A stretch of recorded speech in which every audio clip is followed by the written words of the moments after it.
A mayor has just threatened to end the British monarchy, and King Charles fired back with a weapon no one knew existed. 48 hours from now, one of them will be politically destroyed. This is the constitutional war tearing London apart right now. What happens next will decide whether democracy or tradition controls Britain's future. Here's what they're hiding.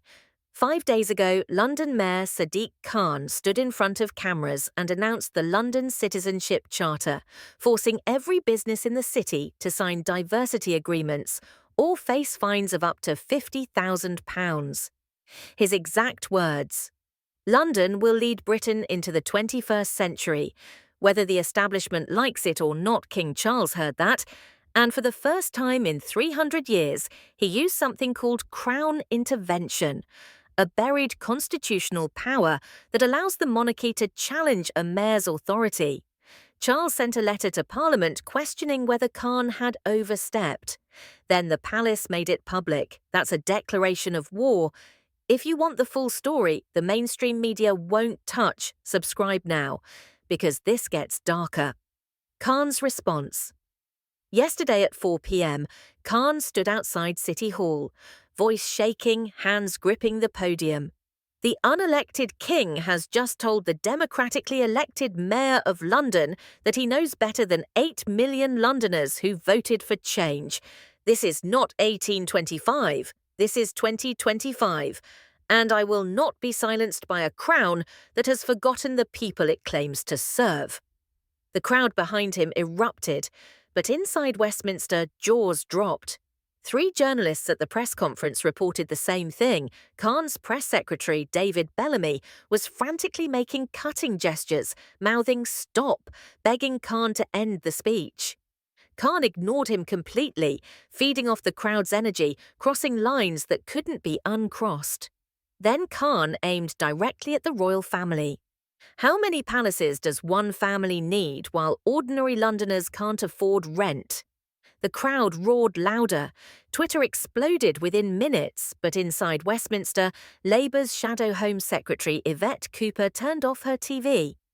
She told aides she couldn't watch anymore. Khan's own party was panicking. The stories that changed everything. Then came the stories that changed everything. James Morrison, 73, fought in the Falklands War and lost his right leg serving Britain. For 30 years, he lived in a flat in Camden.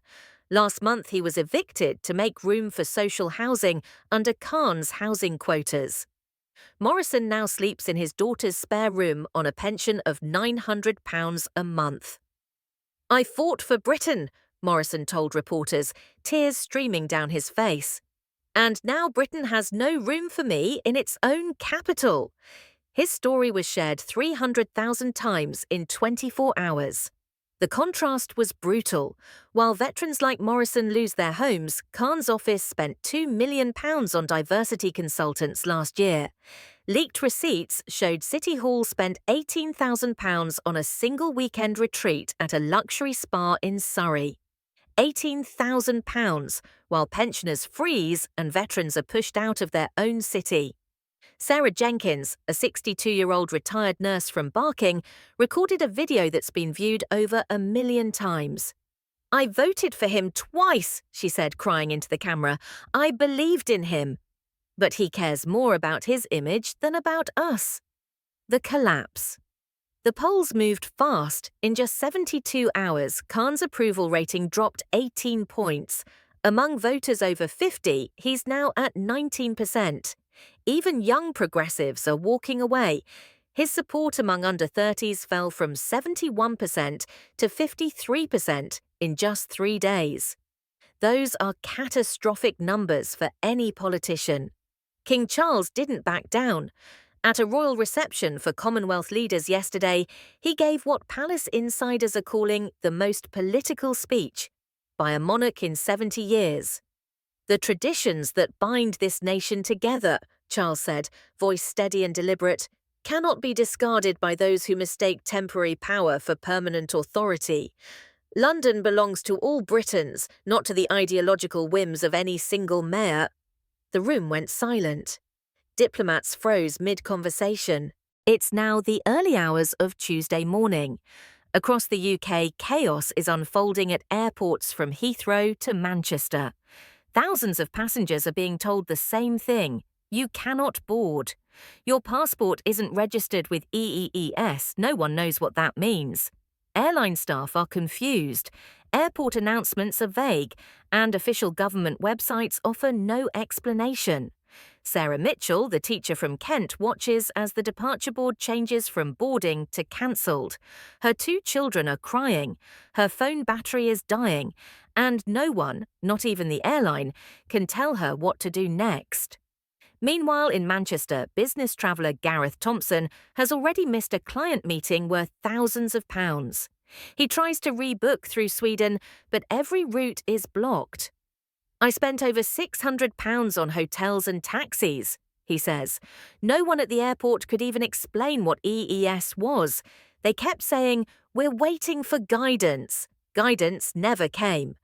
At Gatwick, a retired couple who sold their home in Cornwall to move to Lapland are sitting in a small airport cafe, surrounded by luggage.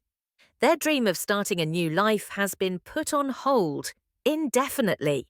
All of them are victims of a system rollout that almost no one in Britain knew about. Airlines caught off guard. Internal memos show that Finnish border authorities sent their enforcement notice to UK airlines just 48 hours before the change took effect. A senior British Airways official admitted, "We were blindsided." There was no time to update systems or train staff. Passengers weren't informed because we ourselves weren't informed. When the first flights landed at Helsinki-Vantaa Airport, border control computers immediately flagged unregistered British passports.